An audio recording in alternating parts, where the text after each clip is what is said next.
Ebitundu ebyo eby'omubugwanjuba bw'ennyanja Nalubaale byafunye enkuba ewasigadde akasana ne kaakanga bwe kakubakubamu.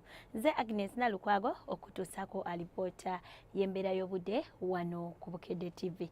Kino nno kyaviiridde ku sserwandula mpewo ayitibwa Mascaline ng'asimbye ku lukalu ng'asindika empewo enkalu okudda mu bitundu by'eggwanga ebisinga obungi, wabula ate mu nnaku nga 3 ezijja mu maaso tusuubira enkuba okutonnya mu bitundu by'eggwanga ebisinga obungi. Olunaku olw'enkya ku makya tusuubira akasana okwaka nga bwe kakubakubamu mu bitundu by'eggwanga ebisinga obungi, ng'oggyeko ebitundu ebyo nga Ntebe ne Kampala tusuubira okufuna enkuba entonotono. Olw'eggulo tusuubira enkuba okutonnya mu bitundu by'eggwanga ebisinga obungi, ng'oggyeko ebitundu ebimu mu bukiikaddyo tusuubira akasana okwaka nga bwe kakubakubamu nga n'ebbugumu erya waggulu lijja tukyadako degrees 29 eyo mu bukiikakkono, wabula ate eyo mu Tororo tusuubira ebbugumu okutukyadako degrees 28 olwo mu kibuga ekikulu Kampala ebbugumu lijja tukyadako degrees 26.